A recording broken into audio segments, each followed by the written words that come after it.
So, you've decided to spend your evening listening to a story about mummies. Not the kind that scold you for leaving your sandals in the hallway, the other kind. The ancient Egyptian kind, wrapped up in linen, tucked neatly away for eternity. It might not sound like the softest bedtime material, but the truth is, the Egyptians weren't in a hurry about anything, especially not when it came to preparing someone for the afterlife.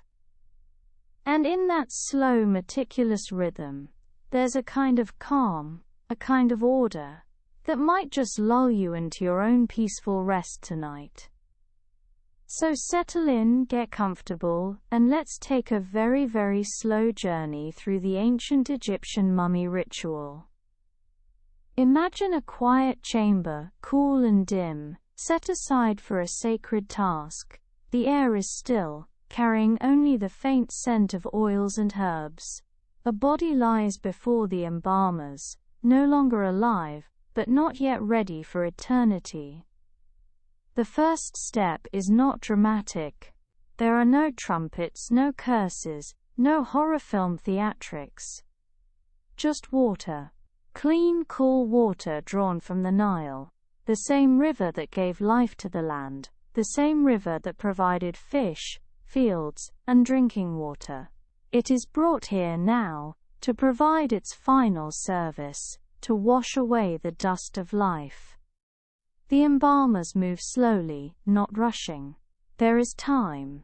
40 days in fact, and then some. With gentle hands, they rinse the body, stroke it with linen cloths, and anoint the skin with fragrant oils. To you or me, this might sound like the beginning of a spa treatment, albeit one with a very strict cancellation policy. This washing is more than practical. It is ritual. The Egyptians believed purity mattered, even for the dead. Cleanliness was not just about hygiene, it was about preparing the soul, aligning it with the sacred order, Ma'at, the balance of the universe.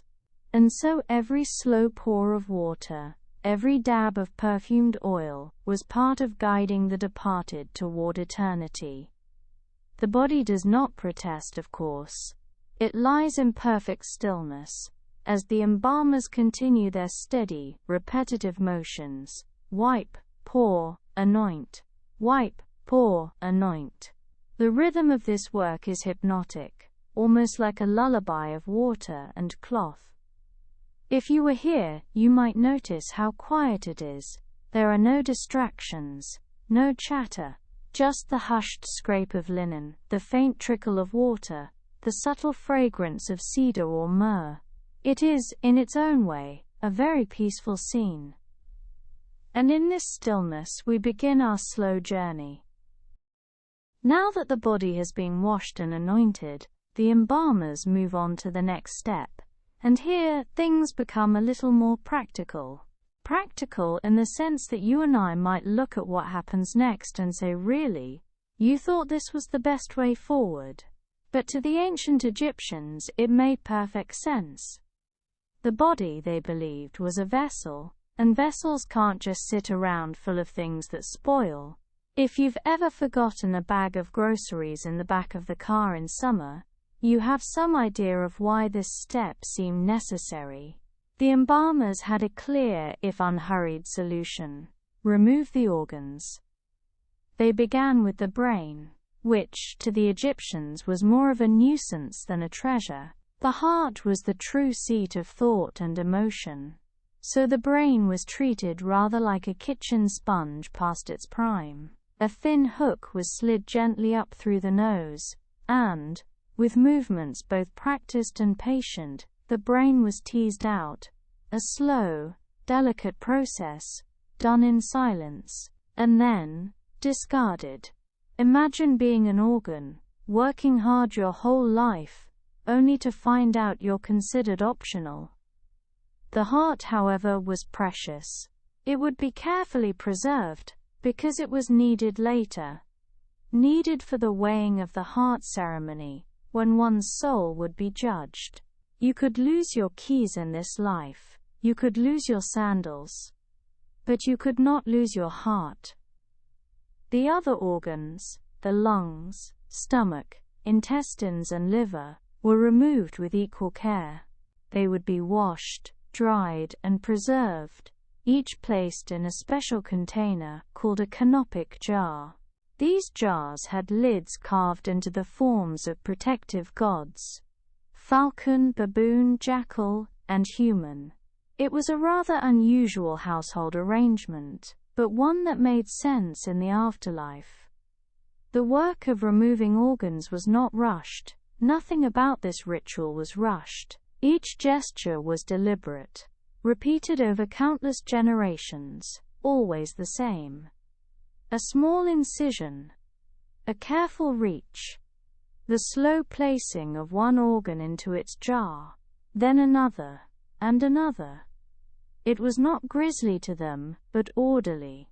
A quiet sorting of life into parts that could last forever.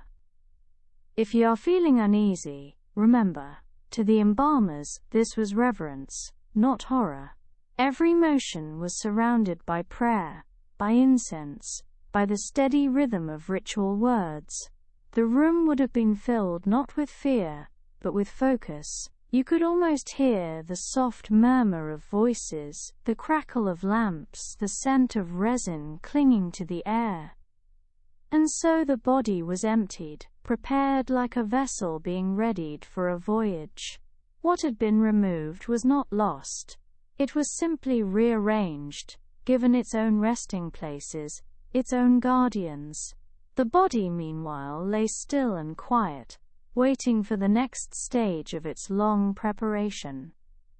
Nothing about this was hurried. In fact, if you or I were watching, we might wonder if time itself had slowed down, if the embalmers moved at a pace just a little removed from ordinary life. Step by step, organ by organ, jar by jar. The kind of rhythm that, in its repetition, begins to feel like a lullaby. And so, with the organs set aside and protected, the body continues its journey, still quiet, still patient, still waiting for eternity. Now the body has been washed, anointed and carefully emptied of its fragile, perishable parts. What remains is still not ready for eternity. Flesh, even when lovingly tended, has a tendency to change rather quickly in Egypt's warm climate. The embalmers, of course, had a solution, an ancient patient one. Salt. Not the kind you'd sprinkle on a meal. This was natron, a naturally occurring mixture of salts gathered from dry lake beds. To the Egyptians, it was a miracle substance. It could clean, preserve and purify. And here it became the key to slowing decay, turning the body into something timeless. The embalmers work slowly, filling every cavity with natron, packing it carefully around the limbs, covering the body in its entirety. They did not hurry. They knew this part took time, 40 long days, sometimes more. The body simply lay there, surrounded by this powdery substance, as if resting in a bed of sand.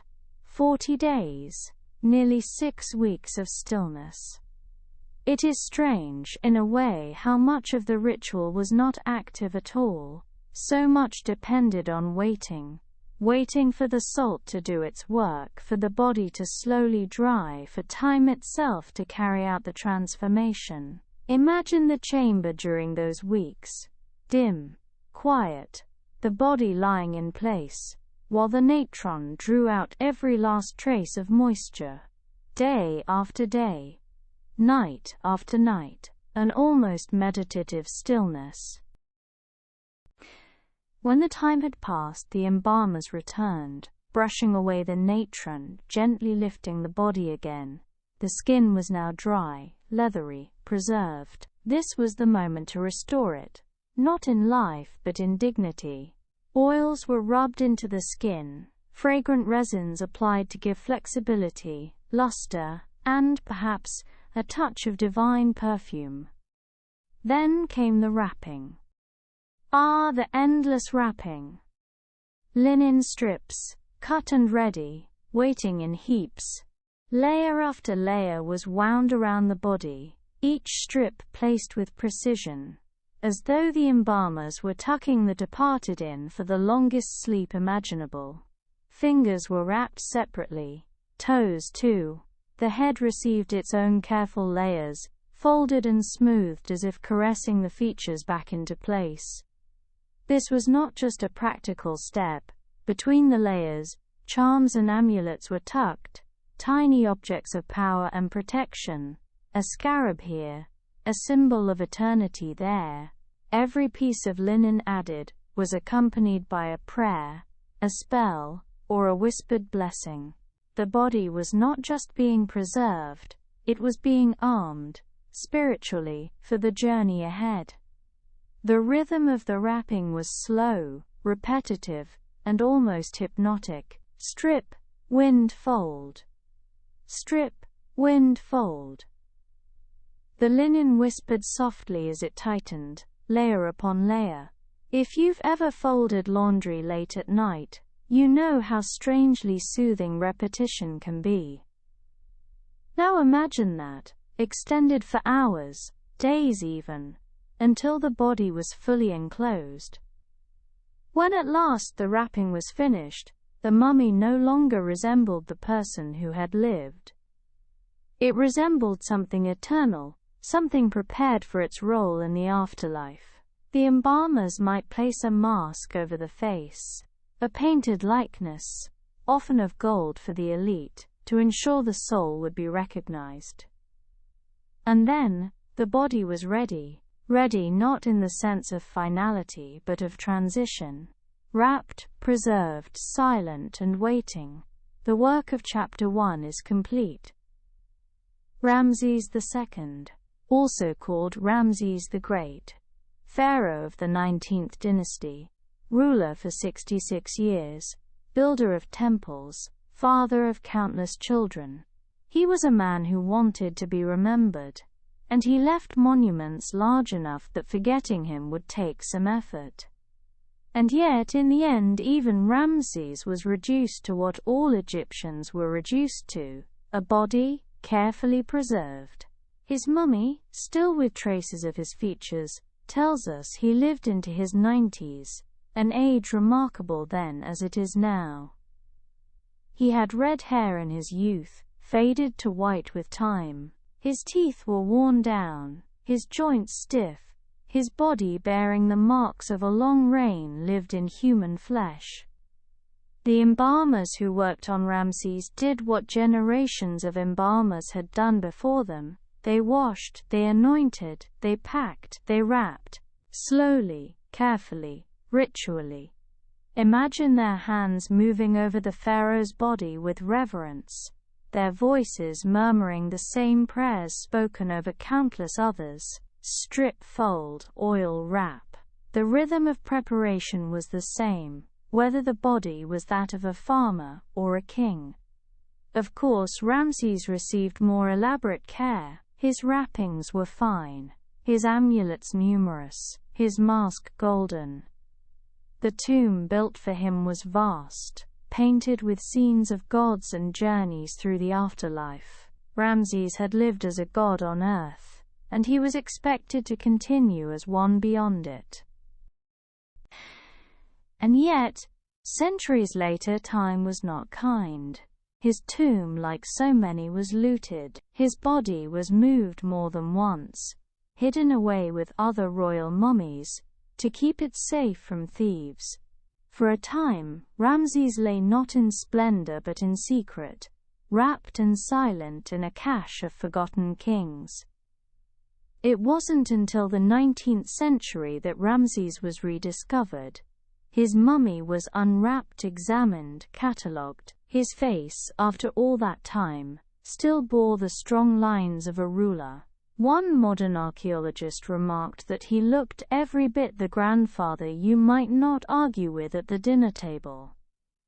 Even stranger, in the 1970s, Ramses II was flown to Paris for conservation treatment. issued a passport that listed his occupation as king, deceased. Imagine being embalmed for eternity, only to find yourself in airport customs, politely stamped through like any other traveler. Even mummies, it seems, have paperwork.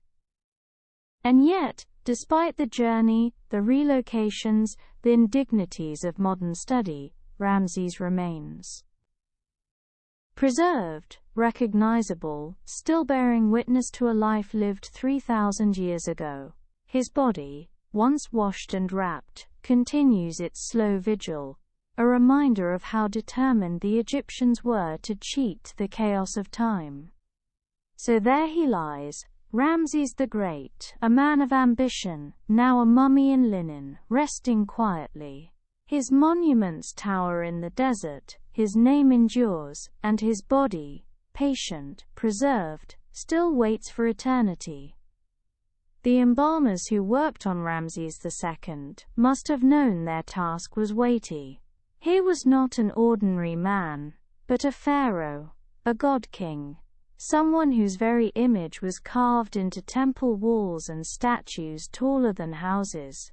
And yet, when they laid his body on the stone table, they began the same way they would have for anyone else, washing with Nile water, anointing with fragrant oils, preparing him for eternity step by slow, careful step.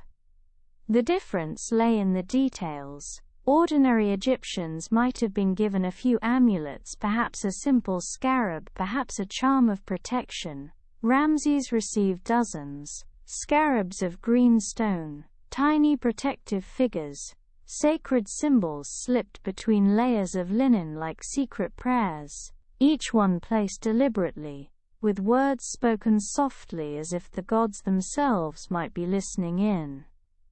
Layer after layer of linen was wrapped around him, so many that his body became less a person and more a quiet shape. The embalmers worked slowly, binding him as though tucking him in for a rest that would have no end. A golden mask was placed over his face, its calm expression meant to guide his soul in recognition.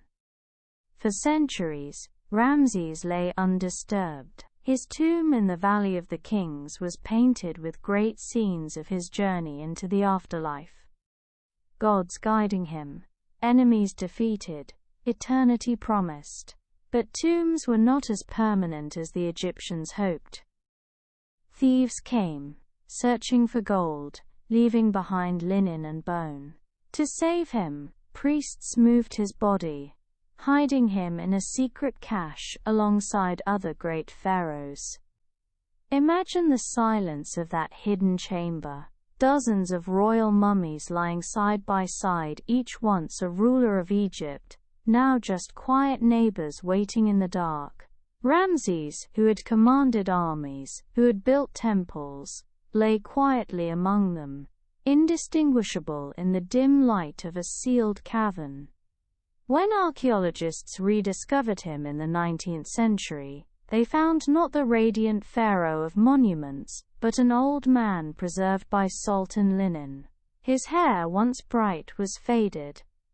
His face, lined and strong, still carried the weight of age. It was oddly ordinary. He could have been mistaken for a weathered farmer, someone you might pass in a village market, not the king of an empire. And then came the most unusual journey of all.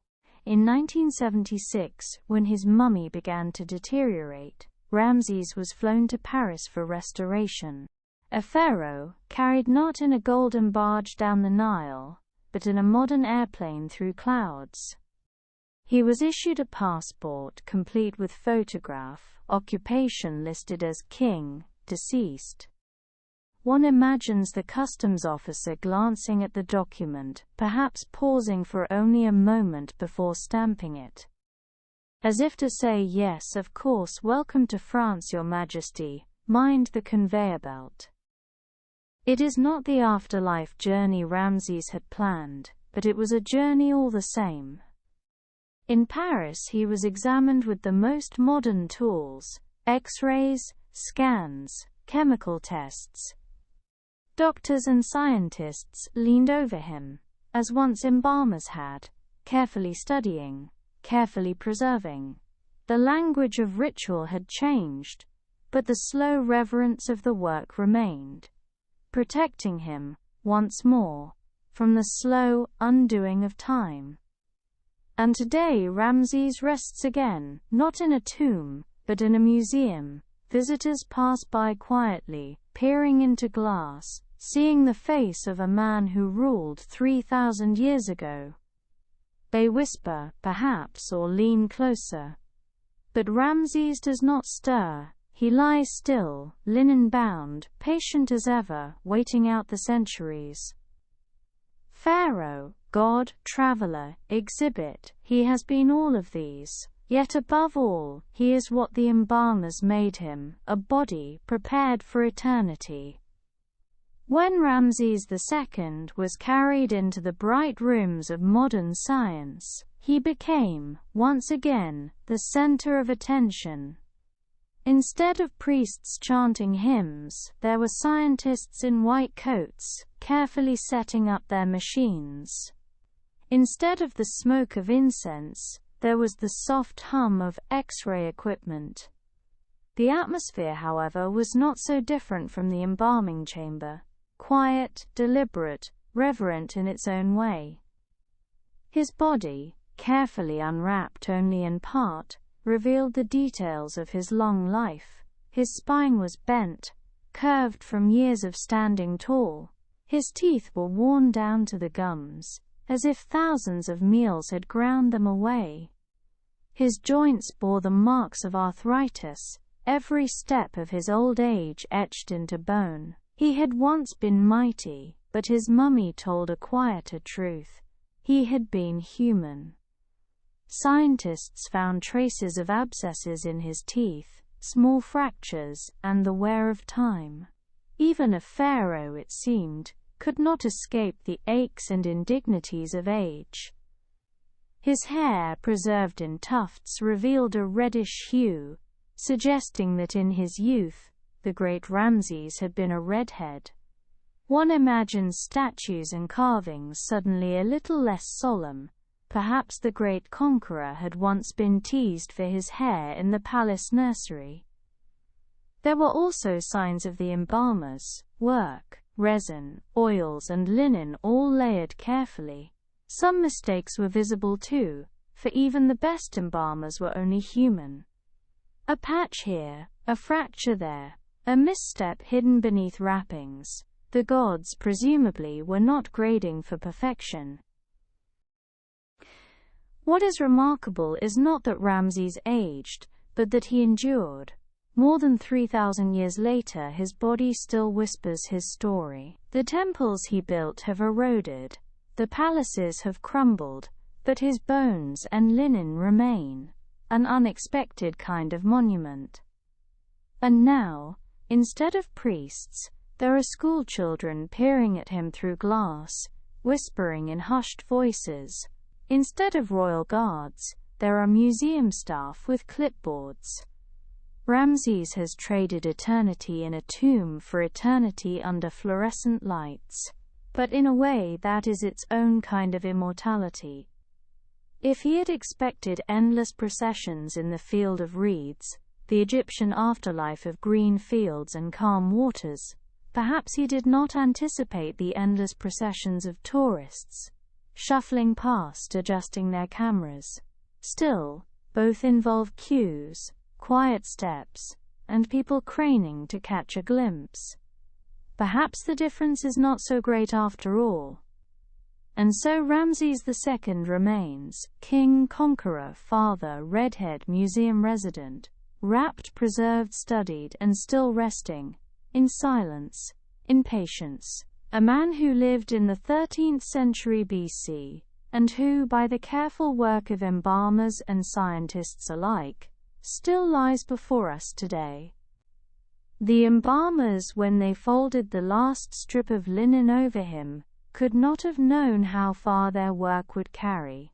But their task was simple, and they did it well. Ramses endures. Not all mummies look serene. Some lie with calm faces, features softened by linen, mouths closed as though still breathing gently. And then there is the one that archaeologists call the screaming mummy. Discovered in the late 19th century, this mummy shocked its finders.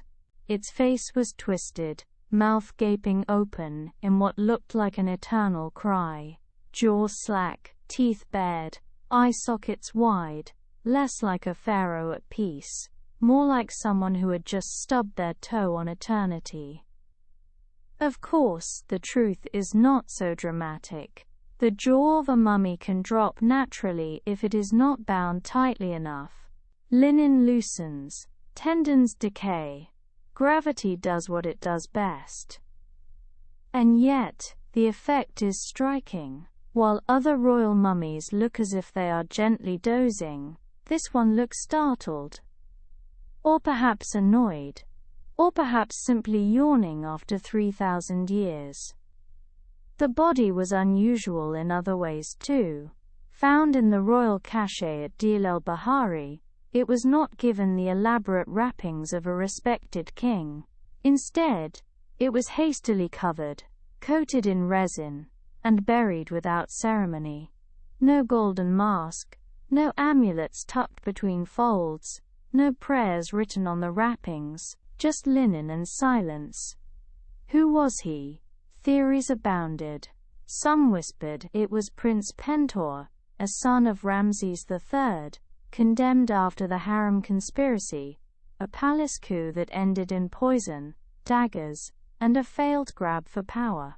The story goes that Pentor, discovered and shamed, may have taken his own life, or been forced to die, and his body, though preserved, was given no honors. His eternal scream may have been the result of poison twisting his final expression, or, more prosaically, of a loose jaw. But there is another possibility. Perhaps he was not Pentor at all, but another disgraced royal, hurried into the tomb with little care.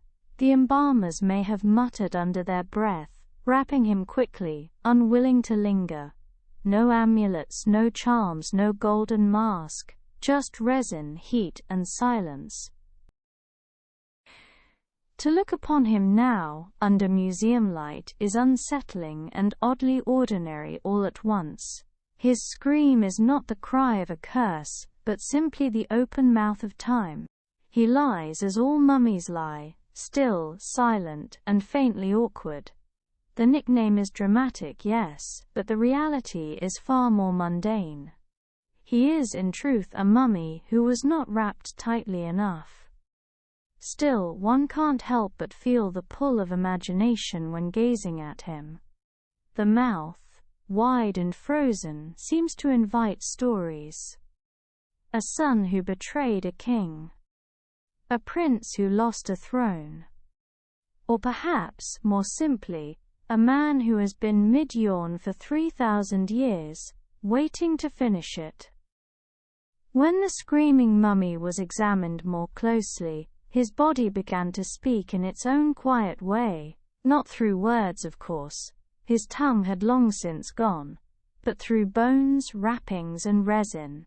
Forensic scientists leaned in, much as embalmers once had, tracing the faintest clues. His skin was darker than most royal mummies, not from natural complexion, but from the way he was embalmed, or rather, not embalmed.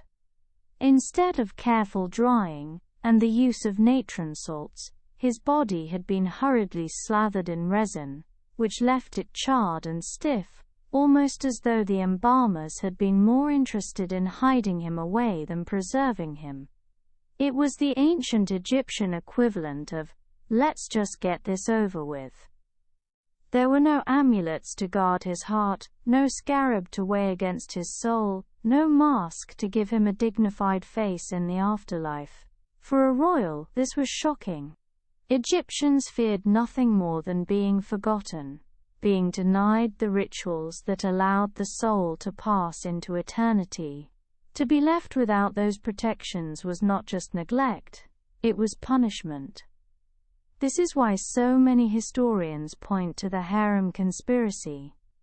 Ramses III, father of dozens of children, was the target of a palace plot. One of his wives, Ta, and their son, Pentuer, allegedly tried to overthrow him. It was a messy affair, involving guards, servants, scribes, a reminder that palace intrigue is rarely neat. Ramses survived, but the conspirators were caught. Ancient records suggest that Pentuer was forced to take his own life, perhaps with poison. If this body is indeed Pentuer, the lack of ritual makes sense. A traitor would not be honored with charms or golden wrappings. He might be preserved enough to avoid the stench of decay, but not prepared for eternity. A body treated as half royal, half criminal. The scream then takes on a symbolic flavor, not a real cry, but a frozen accident of jaw and gravity. Yet people see in it the echo of shame, punishment, or even eternal protest. It's remarkable how much meaning a simple open mouth can carry. A dentist would call it bad post-mortem alignment. A museum visitor might call it haunting. Both, in their way, are correct. Modern scans revealed further hints, traces of chemicals consistent with poison.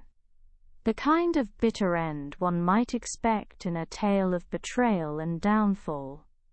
His chest bore signs of swelling, as though his end was not peaceful. And yet we must remember, the line between evidence and story is thin, and archaeologists, like everyone else, enjoy a dramatic tale. So the screaming mummy lies under glass today, his mouth open, his story unresolved. Was he Pentuer, prince and traitor?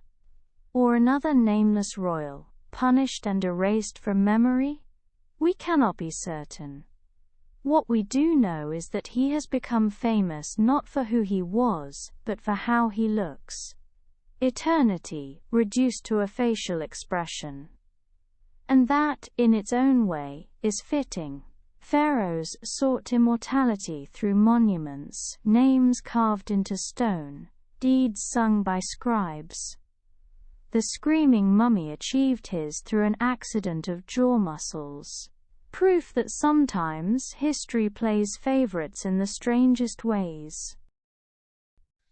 Today, the screaming mummy rests in a display case, lying very still, as all mummies do. The harsh drama of the open jaw is softened by the quiet of the museum. Fluorescent lights hum faintly overhead. The glass is polished, reflecting curious faces.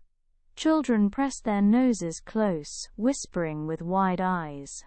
Adults shuffle along politely, reading plaques with furrowed brows, pretending not to be just as fascinated. The mummy says nothing, of course. He simply lies there, mouth ajar, as if caught mid-sentence 3,000 years ago. Some visitors imagine horror, some imagine pain, some imagine a cosmic protest frozen for eternity. And others, more pragmatic souls, simply see a man who, quite literally, never managed to close his mouth. It is, in its way, oddly relatable. Most of us do not get to choose our resting expression. Few of us would want to be remembered for it. Yet here he is, eternally famous for looking surprised. While pharaohs boast of conquering empires and raising temples, this one secured his place in history by not keeping his jaw shut. There is a lesson in that, though what it is remains uncertain. The museum is a quiet place, filled with the sound of slow footsteps and the rustle of jackets. No hymns, no incense, no sacred chants. Just the occasional cough from a visitor, and the muffled click of a camera. And yet, the reverence is still there.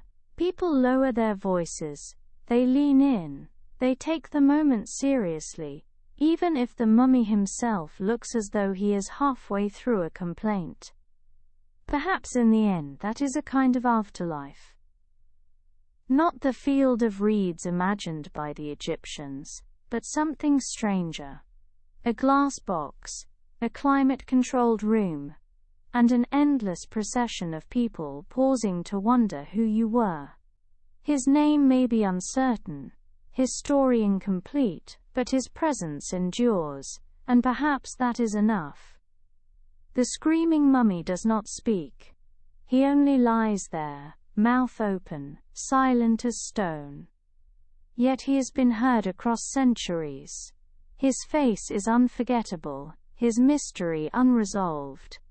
And in the quiet museum halls, where the air smells faintly of dust and history, he remains both anonymous and strangely eternal.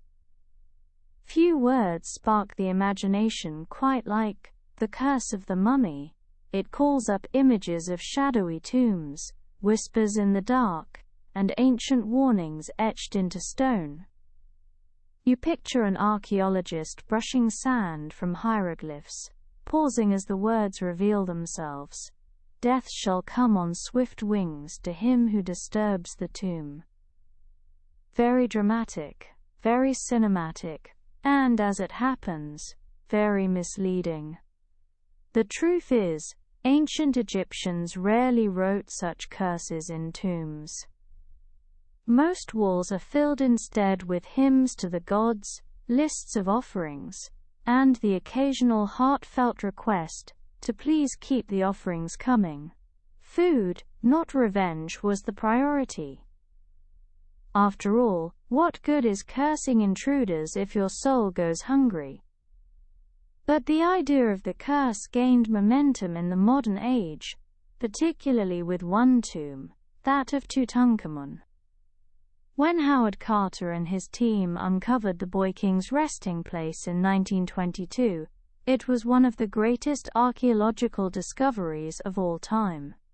Hidden chambers, golden treasures, and a pharaoh largely unknown until then. It was irresistible to newspapers hungry for headlines. And then people began to die. Lord Carnarvon, the expedition's wealthy patron, fell ill shortly after the tomb was opened. His death made headlines around the world, and suddenly, whispers of a curse spread like wildfire. Reporters connected every mishap, every cough, every unfortunate accident, to the wrath of the pharaoh. Never mind that most of the archaeologists lived long, perfectly ordinary lives. The story of a curse was simply too good to let go. It didn't matter that medical explanations existed. Tombs were dusty, filled with ancient molds and bacteria. Inhaling spores after thousands of years in a sealed chamber was bound to cause problems for some. But man sneezes in old tomb does not sell papers. Mummy's curse strikes again, certainly does.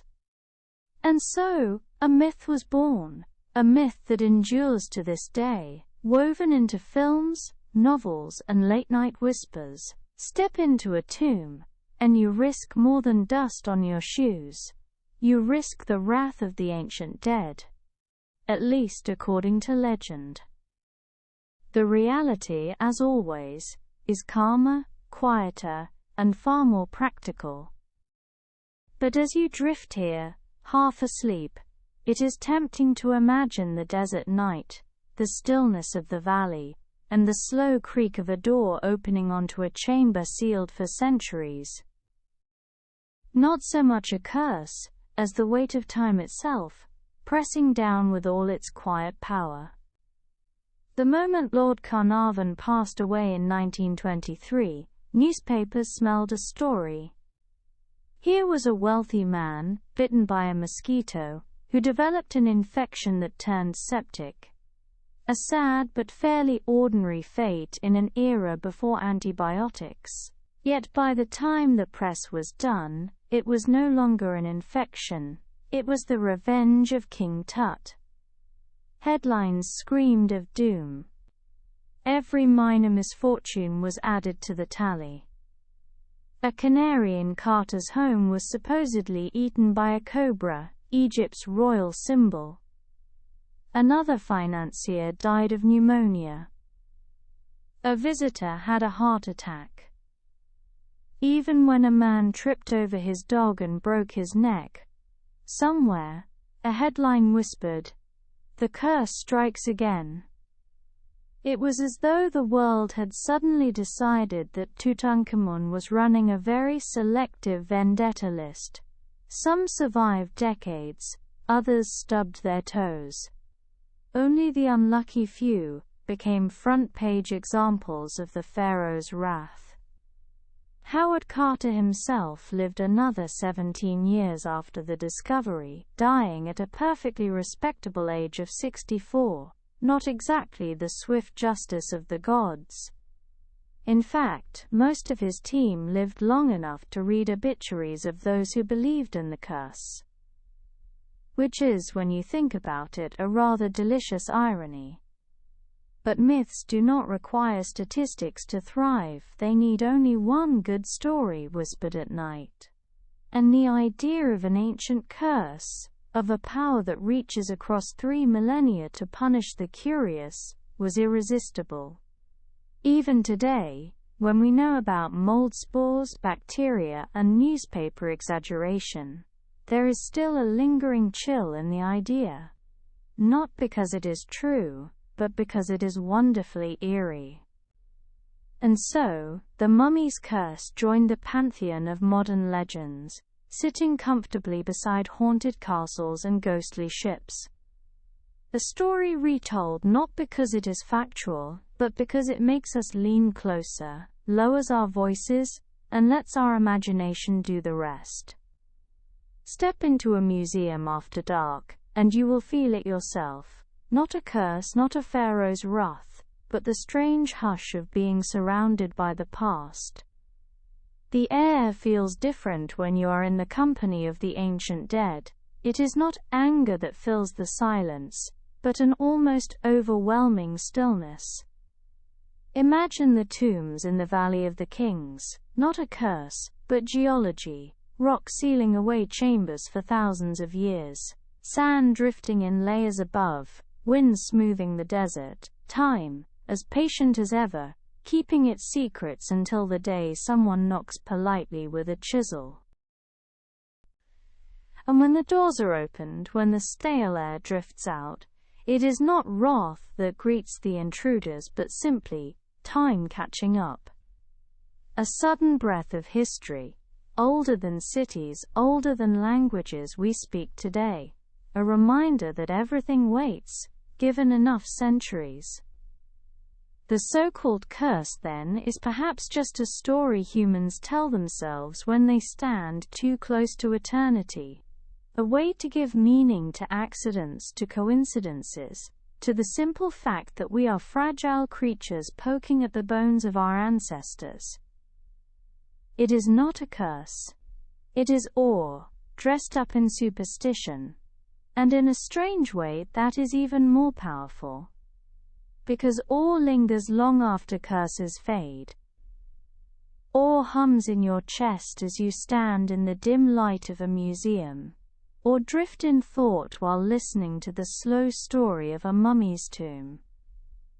And so you close your eyes not with fear, but with a deep sense of stillness. The desert sleeps, the pharaohs rest, and the only curse is that of curiosity, which keeps us wandering back into the shadows of history, again and again. It begins not with curses or golden treasures, but with a very ordinary event. Someone has died. In ancient Egypt, this was not unusual. People died in all the ways people still do: illness, accident, old age, and sometimes simply because time had decided it was their turn. The body, once the soul has departed, is brought carefully to the embalmers. These men are not priests in grand temples, nor are they kings themselves. They are specialists, craftsmen of a very peculiar trade. They make sure the body does not fall apart. Their workshop is not dazzling or golden. Imagine instead a mud brick courtyard with high walls for privacy, shaded against the hot Egyptian sun. Inside, jars, natron salts, linen rolls, and instruments wait.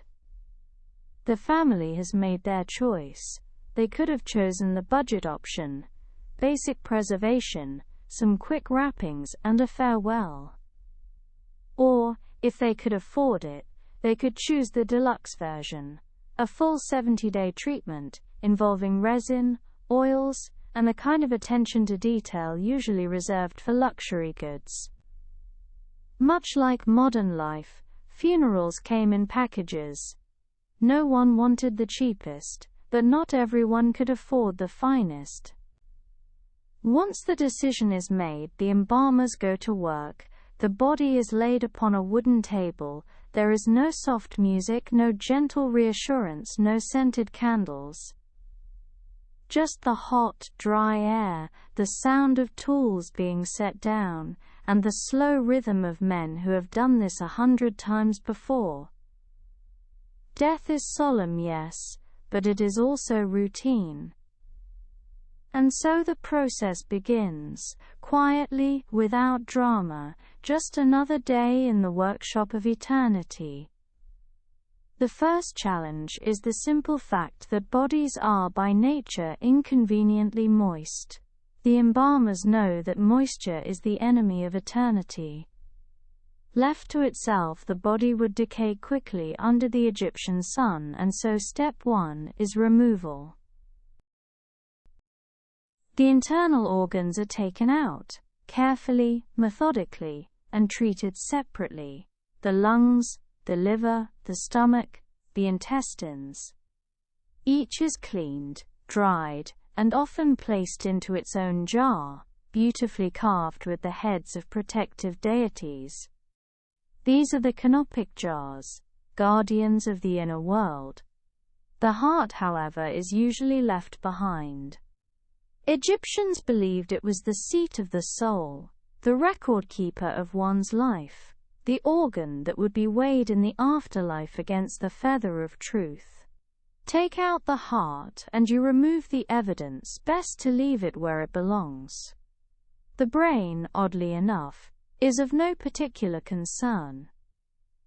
Removed with long, thin hooks through the nose, it was often discarded. The embalmers did not see much use for it. To them, the mind lived in the heart, not the skull. To us, this seems absurd. To them, our obsession with brains would probably seem equally strange. It is a reminder that what we consider obvious truth is often just cultural preference. Once the internal work is done, the body is packed and covered with natron salt, a naturally occurring mix of sodium carbonate and sodium bicarbonate that draws out every drop of water. It is left for weeks, drying in the desert air, slowly becoming something else. The smell, it must be said, was not pleasant. This was not a spa day. But it was necessary. When the drying is complete, the body is an empty shell, light, stiff, preserved. And then begins the gentler phase. Oils are rubbed into the skin to restore some suppleness. Resins are brushed on to seal the flesh. Incense burns nearby, not just for the gods but also for the workers' noses. The air fills with frankincense and myrrh, masking the more earthly odors. It is not quick work. Every detail is attended to, every surface treated. The embalmers are methodical men, patient men, and they know that they are not just working for a family, they are working for eternity. The wrapping is an art of its own. Imagine rolls upon rolls of linen, strips cut carefully to the right size. Each layer serves a purpose. Some protect the fingers and toes. Some bind the limbs. Some hold amulets in place, little charms of stone or faience, meant to shield the soul from danger on its journey. Scarabs, ankhs, tiny figures of gods, all tucked between layers like secret passengers. The process is slow, very slow. A finger is wrapped, then a hand. Each arm is bound separately, then together. The legs are swaddled until they resemble a single, pillar-like form. Around the chest, layer upon layer is added, softening sharp angles into smooth curves. It is not a quick bandage job, but a deliberate weaving of fabric and meaning. Priests may chant as the work is done, not loud hymns, but murmured prayers, half-whispered into the air. Each phrase settles like dust, a reminder that this is not just craft, it is devotion. The embalmers, too, are not just craftsmen. They are keepers of a cosmic bargain. If the body is preserved, the soul can live forever. If the body decays, the soul is lost. That is a heavy responsibility, even for men who do this daily. By the time the wrappings are complete, the person beneath is no longer visible. They have become something new, a mummy. A bridge between the living and the dead, the now and the forever. And yet, if you strip away the incense and the ritual, it is also astonishingly human. Strips of fabric, hands at work, long hours in a dusty courtyard. Ancient eternity crafted not by gods but by ordinary men with steady hands. Finally, the work is done. The mummy is placed gently into its coffin, often painted with a serene face. The body that once laughed, ate, and worked now rests in stillness, prepared for a journey no one has ever returned from. It is quiet now, the oils have dried, the incense has burned low. The wrappings lie smooth and still. What began as flesh has become something more enduring. Not just a body, but a story. One wrapped carefully in linen, preserved for centuries to come. And somewhere, perhaps, the soul breathes easier, knowing it has not been forgotten. If you were a wealthy Egyptian, preferably a pharaoh, or at least someone high on the list of important people, your final resting place was not going to be a modest patch of earth. No, you were getting a tomb, an address that announced you planned to outlast the ages. The earliest attempts were simple, shallow pits in the desert. The hot sand, by sheer accident, preserved bodies naturally. But the Egyptians, never ones to settle for good enough, decided that if nature could preserve, then surely architecture could do it better.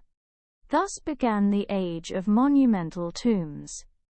First came mastabas, squat, rectangular structures of mud brick or stone, shaped a bit like benches, which is fitting since mastaba literally means bench. Beneath them, shafts led to burial chambers. They were tidy, respectable and practical, if somewhat boxy. But Egyptians were dreamers, and boxy didn't quite scream eternal glory.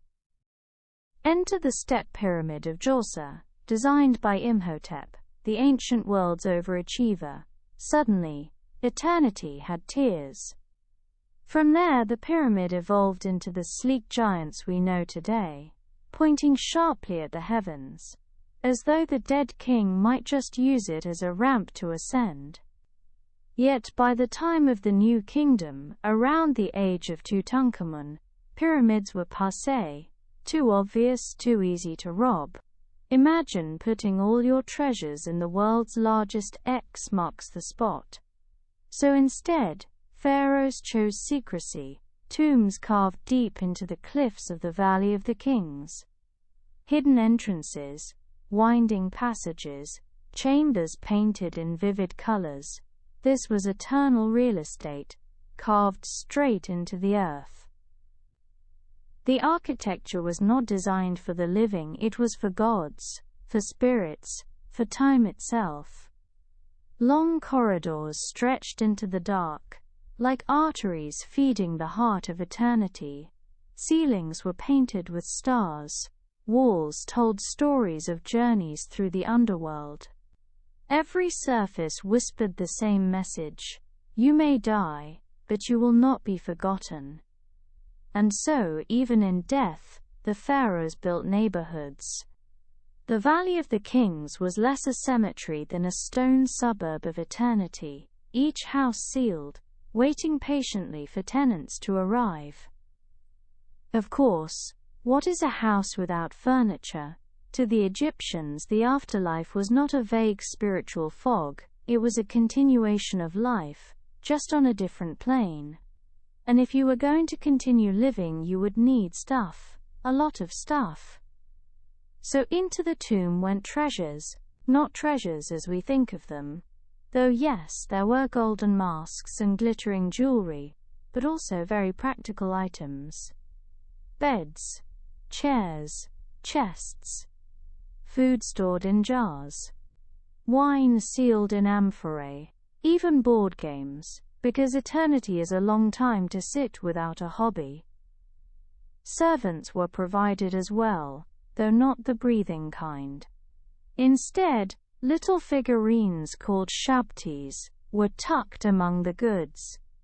These small statues, sometimes hundreds of them, were enchanted with the promise that they would come alive in the afterlife and do the hard labor for the deceased. It was essentially the world's oldest workforce automation. Outsource your chores to magically animated figurines. Weapons were included too, for protection. Cosmetics, because who wants to face eternity with dull skin? Musical instruments, so the halls of the afterlife would not be silent. Nothing was considered too trivial. If it was useful in life, it was useful in death. To us it may seem strange, burying jars of honey, baskets of bread, entire wardrobes of linen, but to the Egyptians it was the only logical approach. Why would the soul want to travel light? Better to be overpacked than arrive in the afterlife regretting you didn't bring enough wine. The tomb, then, was less a grave and more a cosmic suitcase. Every object carried meaning, every placement was deliberate. To rob a tomb was not just theft, it was sabotage of eternity itself. And so, the treasures sat in silence, gold glinting in torchlight for the last time, jars sealed, games half played, waiting for someone who would never actually come back to use them. Time held its breath, while the valley filled with houses no one would ever live in, except perhaps, forever. Picture it now, a tomb, sealed and dark. The air inside is still, thick, unmoving. No breeze has entered for centuries. The walls are painted with gods: jackal-headed Anubis, falcon-headed Horus, the scarab, the sun disk. Every inch of stone alive with images of passage and rebirth. The ceilings are stars, not metaphors, but stars literally painted in yellow on black, a personal sky for a sleeping king.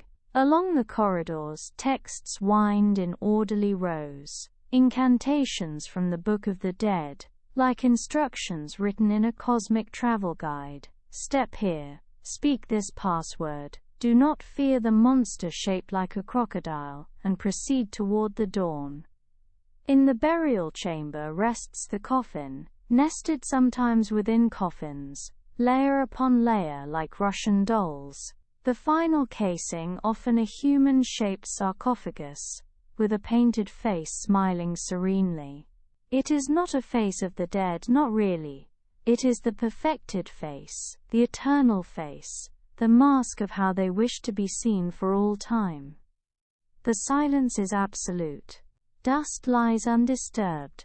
Objects sit exactly as they were placed. If you are an archaeologist, the first breath you take upon opening such a space is more than just air. It is history condensed. Time thickened. You are inhaling the same atmosphere that wrapped itself around the body 3,000 years before. And yet, for all the grandeur, there is also a profound simplicity. A tomb is, after all, just a room, a sealed chamber of stone. What makes it extraordinary is not its architecture or its gold, but the human insistence that life continues, that death is not the end, but merely a change of address. So the tombs endure, silent, secret, eternal suburbs in the cliffs of the Nile.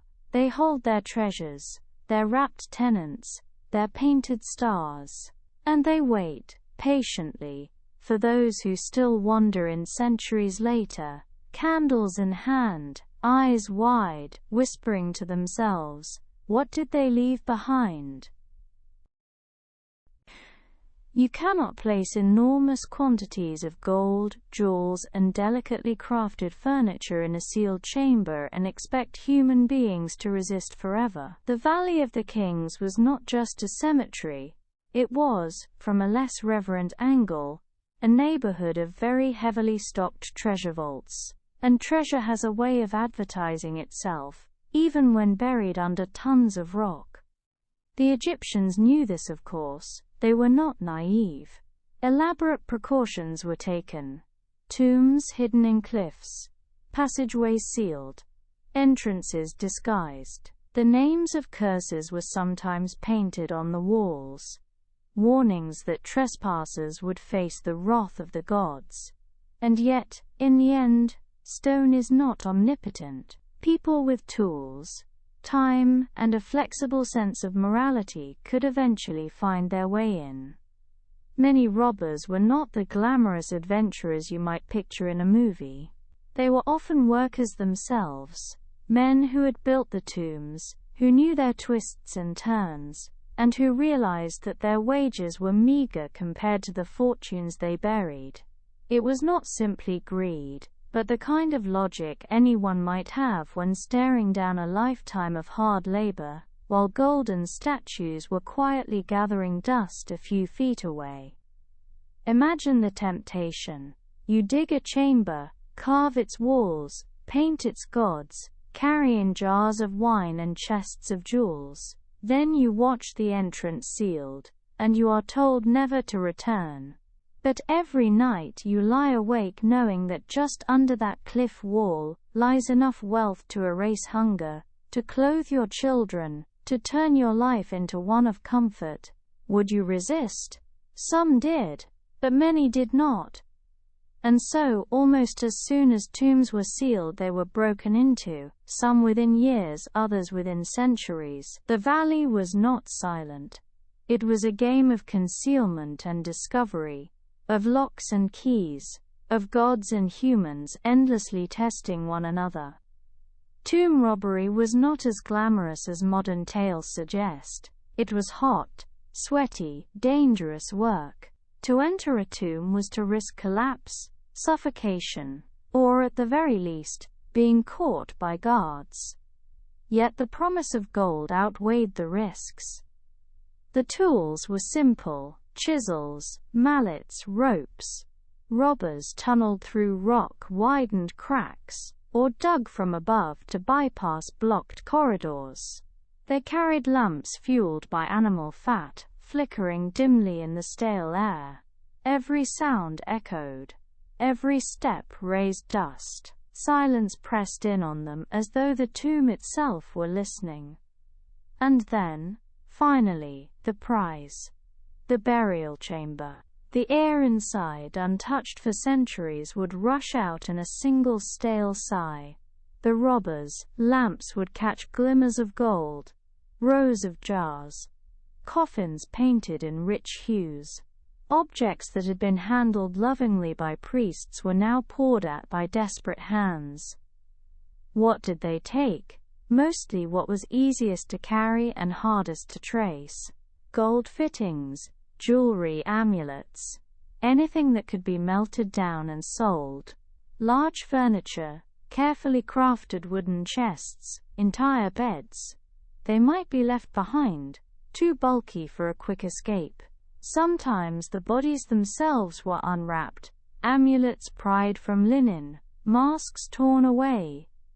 In some cases the desecration was shockingly thorough. Mummies were dismembered, coffins hacked apart, goods scattered. In others the robbers seemed almost respectful, removing only what they needed and leaving the rest intact. It was not one story but many, a patchwork of greed, desperation and practicality. And always, behind them, silence returned. Chambers once again sealed, but now emptier, less magical, eternity reduced to a vandalized room, treasures melted into coins or trinkets. The Egyptians fought back. Tomb guards were appointed. Walls were inscribed with curses, as though divine threats might succeed where stone doors had failed. Punishments for robbers were severe. Mutilation, execution, almost terrifying of all, erasure of one's name from existence.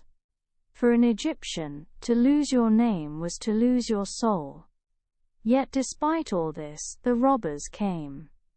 In fact, so widespread was the problem that by the end of the New Kingdom, entire royal mummies had to be relocated.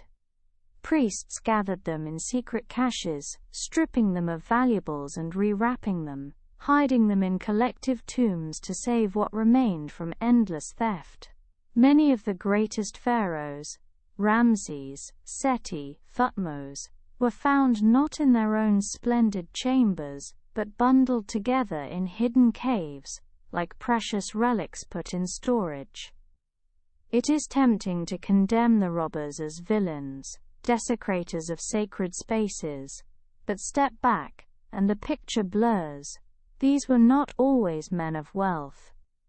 They were often poor laborers, living under the same scorching sun, carving stone for kings who would never know their names. They built eternity for others, but had little more than bread and beer for themselves. The tombs must have looked less like sacred ground, and more like grotesque reminders of inequality, golden couches for the dead, while the living slept on mats.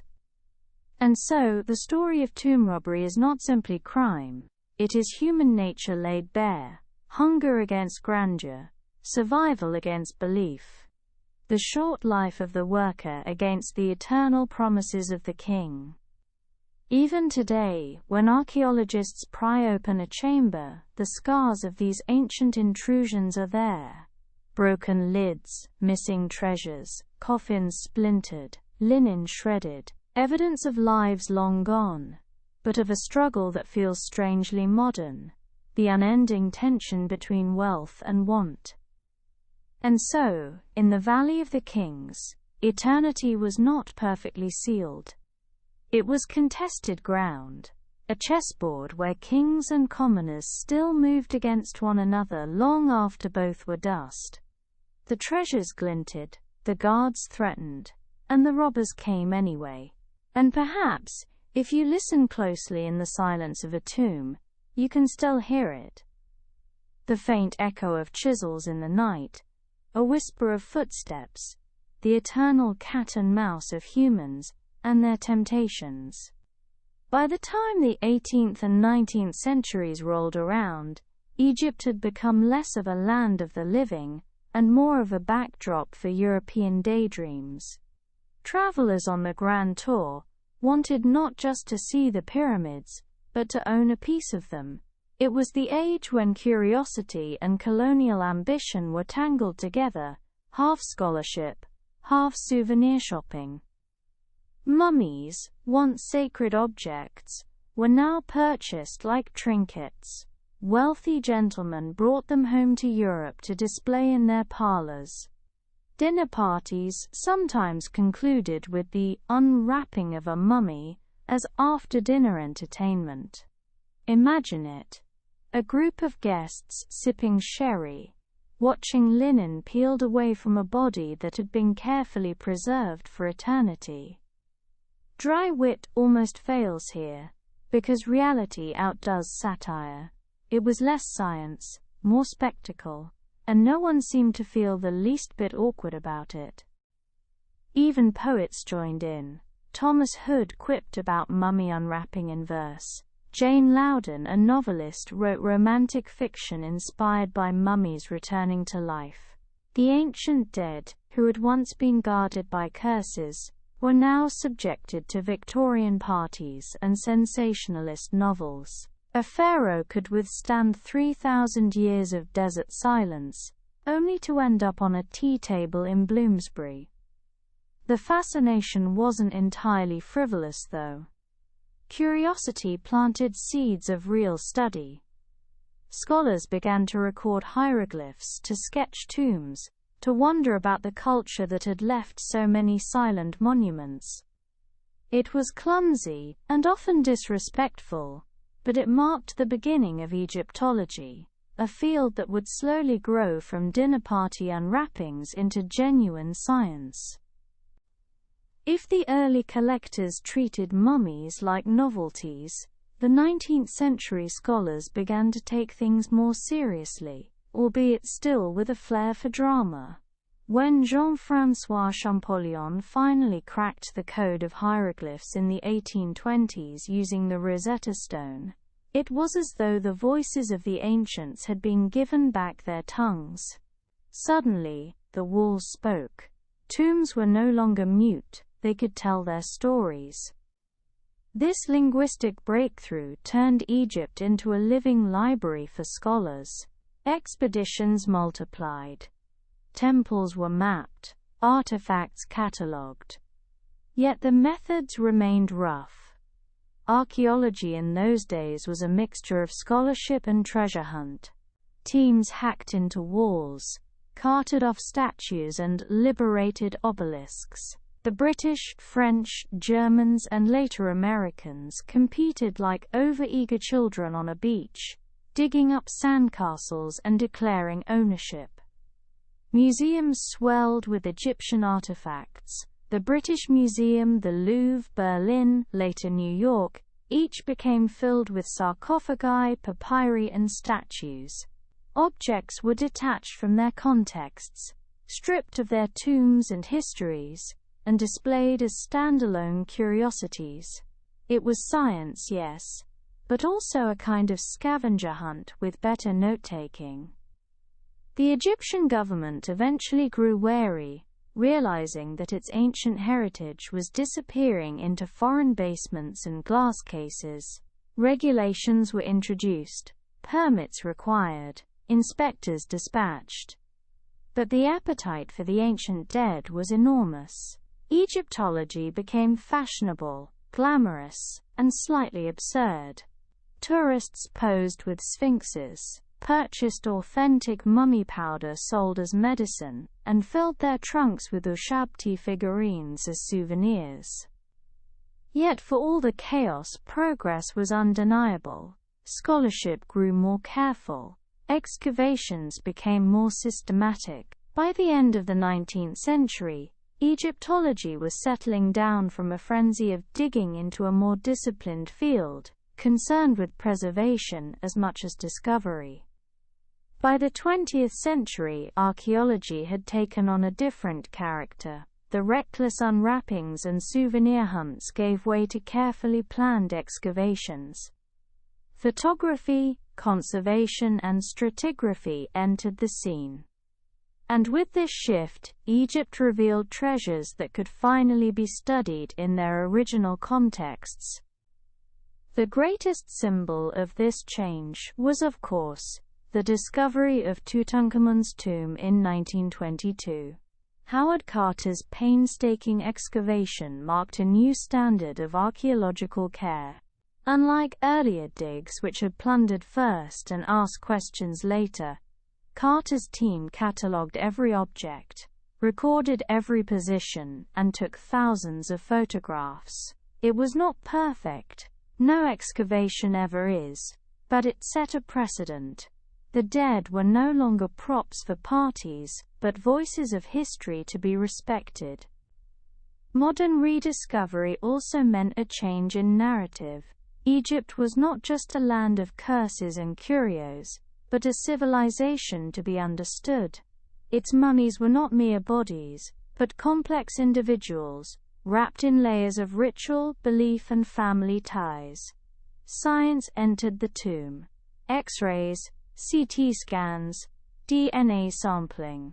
Pharaohs could now be studied, without being unwrapped, their lives pieced together through technology, rather than destruction.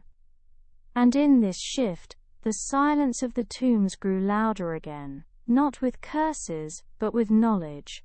Each excavation whispered new details.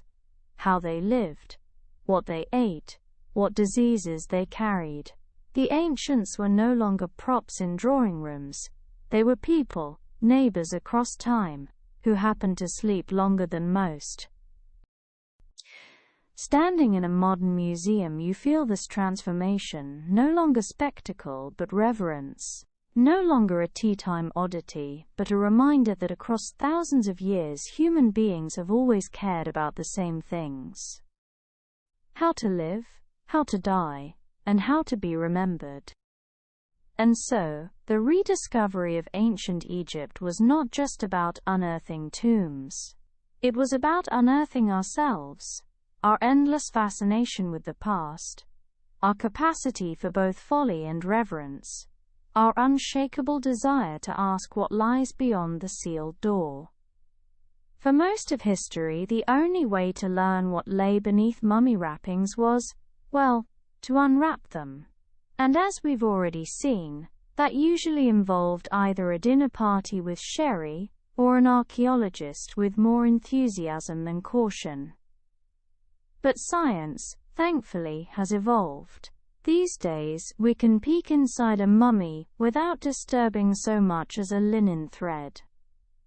The hero of this new approach? Imaging technology. X-rays were the first big breakthrough. When Wilhelm Röntgen discovered them in 1895, it didn't take long before someone said, "Well, what if we point this at a mummy?" And just like that, the dead were exposed to radiation, long before it was fashionable. Later came CT scans, those gloriously slow machines that can take hundreds of cross-sectional images, layer by layer, until the whole body is reconstructed in 3 dimensions. Suddenly, we could see the teeth of pharaohs, the condition of their bones, even the tiny amulets tucked into their wrappings, all without a scalpel. There is something almost dreamlike about this process. The whir of the machine, the slow slicing of data, the ghostly images appearing on a screen. You could almost imagine the mummy itself sighing with relief. After centuries of indignity, being paraded through temples, sold to collectors, and unwrapped at social gatherings, it now gets to lie still while someone quietly scans it. Science at last has learned to let the dead rest while still listening to their secrets. And the secrets, of course, are plentiful. Take, for instance, Tutankhamun. Once hailed as the golden boy of Egypt, he turned out, thanks to CT scans and DNA studies, to be less of a dazzling young king and more of a frail teenager with a long list of medical complaints. He had a clubfoot, he suffered from malaria, he may have walked with a cane. His famous burial mask may project majesty, but his skeleton tells a more fragile tale. Or Ramses II, often called the Great.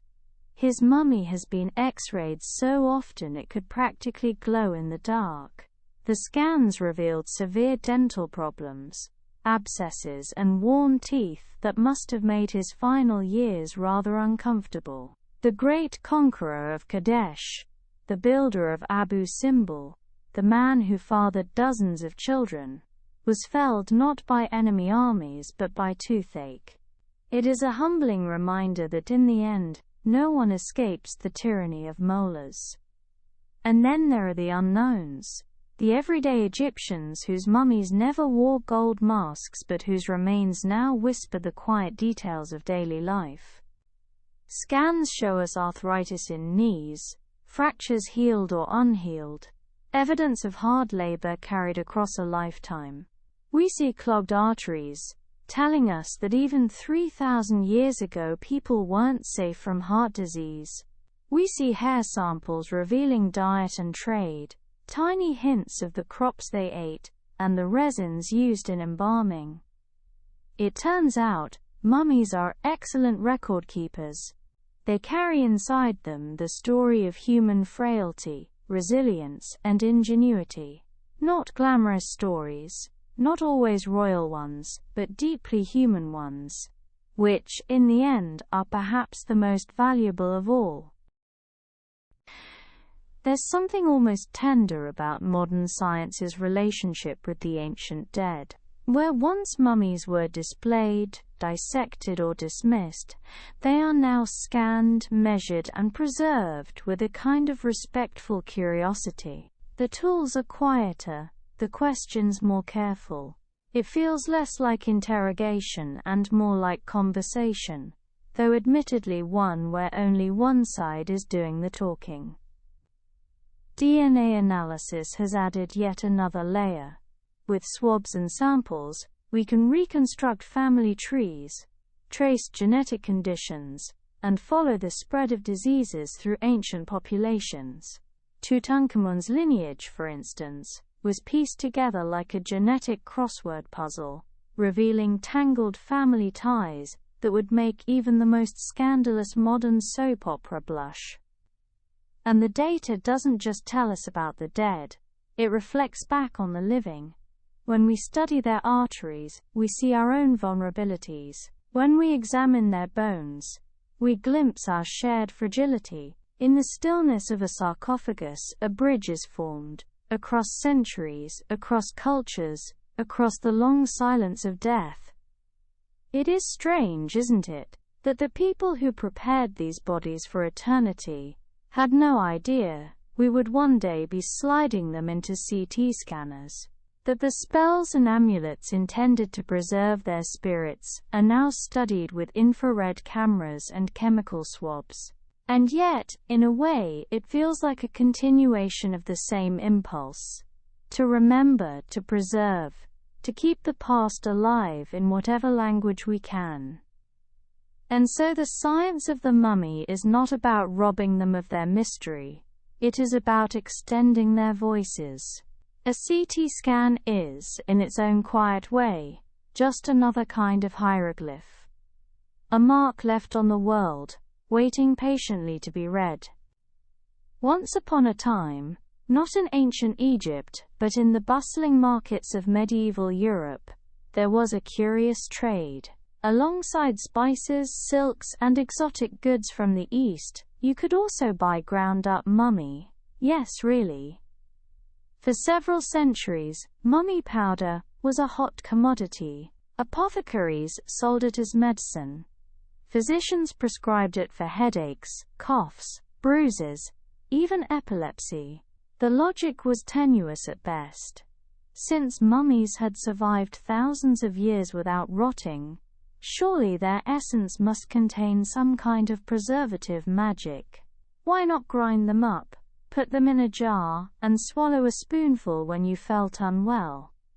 Of course, most people had no idea what they were actually ingesting. Some mummy powder came from genuine ancient remains, looted and shipped out of Egypt in bulk.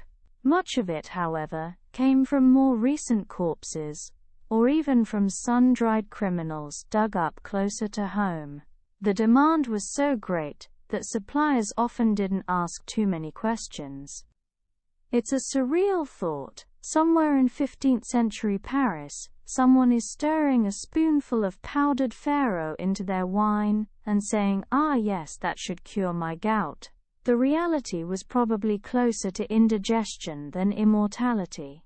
But the trade lasted for centuries, feeding not only the apothecaries, but also Europe's fascination with Egypt. A fascination that grew more fantastical the less people actually understood. By the time people stopped eating mummies, the practice had already inspired an even stranger set of myths, the kind that stretched from poetry to pulp novels. Fast forward to the 19th century.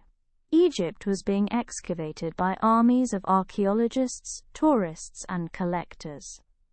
And with every shipment of coffins and wrappings that arrived in London or Paris, public imagination ballooned.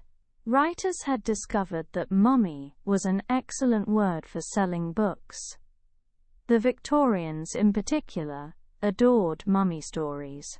They devoured tales of ancient princesses who woke from the dead, of wrappings that strangled the living, of tombs that exacted revenge on grave robbers. It was Egypt, as horror, exoticism, and Gothic romance all rolled into one. The curse of the mummy's tomb, the idea that opening a burial would unleash doom, took root here long before Tutankhamun's discovery. By the time Carter's team arrived in 1922, the newspapers were already primed to print curse stories at the slightest provocation. Hollywood, of course, had its say too. The 1932 film The Mummy, starring Boris Karloff, cemented the idea of a slow-moving, bandage-wrapped figure shuffling after terrified victims. Never mind that actual mummies were far too fragile to chase anyone. The myth was far more entertaining. And from then on, the pop culture mummy was less about careful embalming, and more about lumbering horror. It was the perfect storm: ancient mystery, Western Gothic imagination, and just enough fact sprinkled in to make the fiction feel believable. And so the myth of the vengeful mummy became immortal, ironically, far more immortal than the actual bodies, many of which were crumbling in museum basements. Even today, the myths linger, somewhere between the solemnity of museums and the silliness of Halloween costumes. The mummy occupies a strange space in our imagination. It is both sacred and comic, both terrifying and faintly ridiculous. On one hand, there is the solemn respect we feel when standing before a glass case containing a royal mummy, skin still drawn over bone, gaze frozen across millennia. On the other hand, there are cartoons of mummies chasing teenagers, or novelty bandages sold at costume shops. The same word carries both awe and parody. And myths continue to grow. Some believe mummies hold hidden cures, locked in their ancient chemistry. Others whisper of lost tombs filled with traps, like something from an adventure film. Even when science carefully explains what's real, our imaginations insist on leaving the door ajar for mystery. Perhaps that is the true power of myths. They remind us that facts are not enough on their own. We crave story. We want the past to speak not just in radiocarbon dates and chemical traces, but in whispers of curses, romances, and ancient wisdom. Even when we know better, we can't resist the lure of mystery. And so the myths endure. Some are silly, some are sinister, some are simply stories that got out of hand. But all of them are part of the strange afterlife of Egypt's dead. An afterlife not in the field of reeds, but in the restless imagination of those who came centuries later.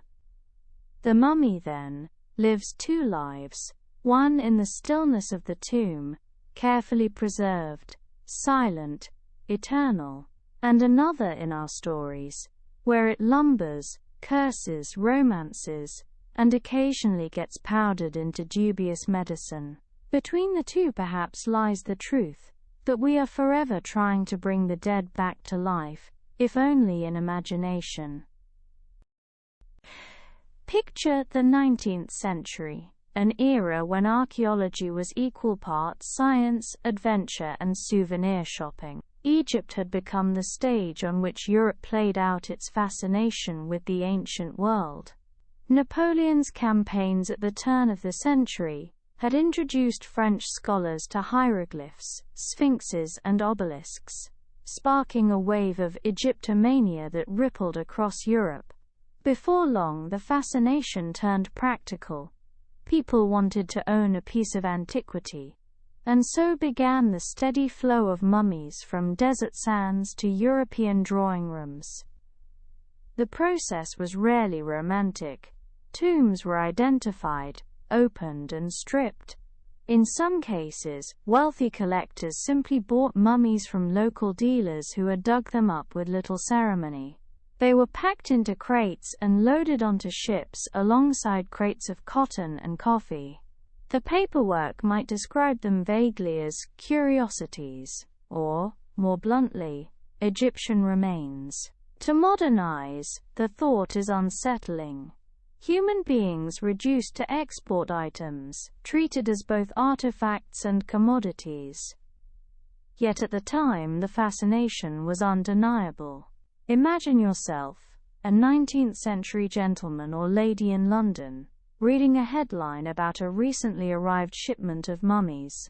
You would see not individuals with names, lives and families, but mysterious relics of an impossibly ancient civilization. The very distance of time made them feel less like people and more like objects, or worse, entertainment. And so, after a journey of thousands of miles, the embalmed dead of Egypt arrived in European cities. Some went to museums, where curators catalogued them with an air of solemnity. Others were sold to private collectors, where they were destined for something more peculiar: the fashionable mummy unwrapping party. If there is one practice that perfectly captures the strangeness of Victorian Egyptomania, it is the mummy unwrapping party. Yes, this was a real thing. Picture a wealthy collector inviting friends over for an evening of science and entertainment. Guests would gather in a drawing room, sipping wine, while a mummy lay at the center on a table, candles flickering. The unwrapping would begin ceremoniously, the linen layers peeled away, one by one. At first the atmosphere might be hushed, even reverent, but as the wrappings came away, sometimes hundreds of meters of linen in total, the air shifted. There were gasps, nervous laughter, even the occasional fainting spell. People craned their necks to glimpse hair that had survived the centuries, teeth still clenched in a frozen jaw, or amulets tucked into folds of cloth. To us, the idea of treating a body as after-dinner entertainment seems macabre, but to Victorians it was framed as science, or at least as curiosity disguised as learning.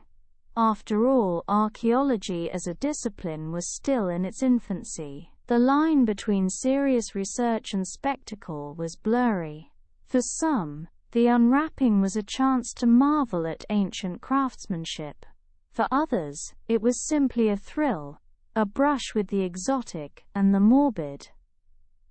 The irony, of course, is that these unwrappings destroyed what they revealed.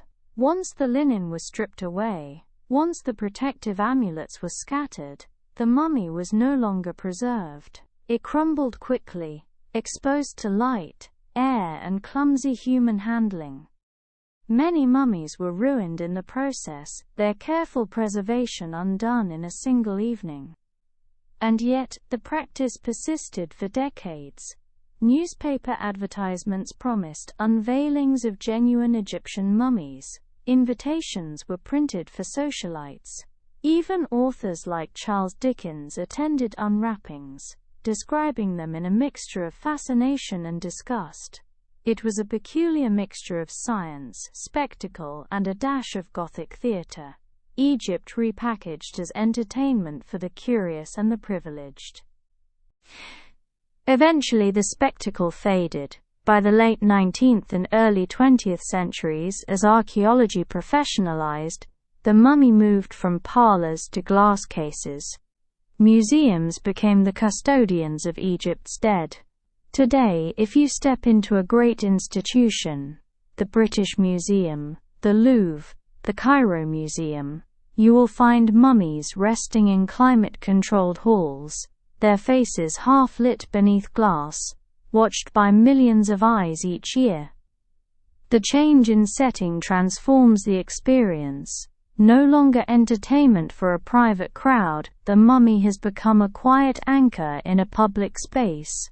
Visitors shuffle past slowly, voices lowered, as if instinctively aware of the gravity of standing before a human being who lived thousands of years ago. Children press noses to the glass, adults read placards, and somewhere in between curiosity and reverence, the silence of the tomb is reimagined in a modern hall.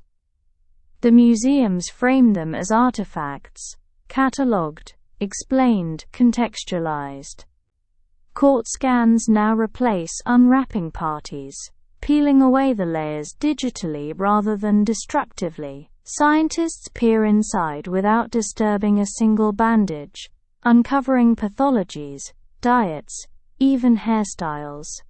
Technology has made it possible to study mummies without undoing the very work that preserved them. And yet, in the stillness of those glass cases, there is something more than science. There is a pause, a subtle weight in the air, a reminder that these are not just objects but people. A pharaoh, a priestess, a child. Each was once part of a world that bustled with markets, prayers, laughter, and routine. That world is gone, but its echo rests here, wrapped in linen and preserved against the impossible odds of time. For the visitor, the effect is often oddly soothing. Museums are not tombs, yet in their hushed corridors, you feel the same slowness of time, the same stretch of centuries. You stand before the mummy not as an intruder, but as a guest, welcomed, in a way, into the long afterlife of an ancient individual who continues to hold your gaze from across millennia. And so the journey of the mummy reaches its latest stage, from sacred burial, to curious commodity, to spectacle, to artifact. Each phase says as much about us as it does about the ancient Egyptians.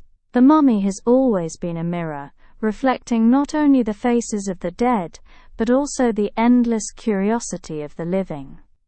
The ancient Egyptians believed eternity was not an abstract concept, but a practical destination. Tomb walls were decorated with painted fields of reeds, rivers filled with lotus flowers, and tables overflowing with bread, figs, and beer. The dead, they imagined, would not spend their afterlife in silence or in some ghostly fog, but in a perfected version of daily life. Farming without famine, feasting without end, sailing the Nile without storms. The mummy was the passport to this eternity. To preserve the body was to preserve the possibility of the soul's journey. The linen wrappings, the amulets, the sealed sarcophagus, all were parts of a carefully engineered plan to cheat time. To ensure that, when the gods summoned, the body would still be ready to rise. And yet, across millennia, those carefully wrapped figures found themselves in places the ancients never imagined. In the belly of ships, in the smoke of Victorian drawing rooms, beneath glass in climate-controlled galleries. The afterlife turned out to be stranger than the priests could have ever written into their spells. But in a way, the Egyptians succeeded beyond their wildest dreams. For while their afterlife may not look exactly as they pictured it, their names are still spoken, their faces still gazed upon, their presence still felt. Thousands of years later, strangers whisper about them, lean close to study their portraits, even write bedtime stories about their rituals. Immortality, then, has been achieved, not through fields of reeds, but through the endless curiosity of human beings. And if you think about it too long, it's oddly comforting. Even in death, there is conversation. Even in silence, there is connection. The afterlife may not be what they expected, but it is, in its way, eternal. Standing in front of a mummy in a museum, one is reminded of the strangeness of being alive. The air feels different. You are there. Breathing, blinking, shifting from one foot to the other, while in front of you lies someone who did all those things thousands of years ago, and then stopped. The boundary between the living and the dead is not violent or loud. It is quiet, so quiet you can almost miss it. The Egyptians did not see that boundary as a wall but as a doorway. Death was a passage, not a disappearance. The body was dressed, blessed, wrapped and placed carefully, so the journey would continue. And perhaps this is why we find ourselves so entranced by mummies, not because they are frightening, but because they remind us that others have thought about this passage too. Even science, with all its precision, has not entirely erased the mystery. CT scans and DNA tests can reveal details. A healed fracture, the shape of a nose, the trace of malaria. But none of these facts can quite capture the moment of transition between life and death, nor the persistence of memory that allows a person from 3,000 years ago to still be looked at with wonder. It is a gentle lesson if one listens closely. Life and death are not opposites but stages of a longer continuum. The living pass into the stillness of memory. The dead remain, in whispers, in artifacts, in stories. Each person who ever lived contributes to the quiet hum of history, and the mummy is its most tangible reminder. Perhaps this is why they calm us, in an odd way. Wrapped in linen, resting under glass, they are proof that stillness can last for millennia. And in that stillness there is no terror, only patience. Close your eyes now, and imagine drifting back to the desert. The sand stretches endlessly, warm and silent, rippling gently under the wind. Somewhere beneath that sand, chambers lie hidden, carved into the limestone cliffs, their passages winding into darkness. Inside, wrapped figures rest as they have for thousands of years, surrounded by painted walls and sealed jars. There is no sound here, except the occasional sigh of wind across stone. The stillness is profound, not heavy but steady, like the deep breath of the earth itself. Time feels thick, slowed, as though each second is stretched into hours. You feel yourself sinking into that rhythm, into the patience of stone and sand. The ancient priests would have called this eternity, the never-ending stillness of existence, where the soul drifts on, not in haste, but in unhurried calm. The body lies wrapped, the heart is weighed against the feather of truth, and the soul wanders into the fields of the afterlife. Yet for you, here and now, the same stillness serves another purpose. It is not eternity you are entering, but rest. As the desert hushes around you, the linen wraps tighter, the torchlight dims, and you feel yourself slipping into the slow current of timelessness. There is no curse here, no spectacle, no audience. Only the steady patience of sleep, as if you too are being gently preserved in stillness, ready to wake only when your dreams allow. And so the story of the mummy ends not in dread but in calm. From embalming rooms to desert tombs, from Victorian parlors to museum halls, the journey circles back to the same truth: stillness lasts. And it waits for you now, patient and endless. And so, you drift away, wrapped not in linen, but in quiet, resting in the soft embrace of your own bed. The ancient sands fade, the chambers dim, and all that remains is stillness. Let the echoes of the past settle into silence. Let the weight of centuries soften into calm. You are safe. You are at rest, and like the mummies of long ago, you can surrender now to the long, unbroken stillness of sleep. Good night.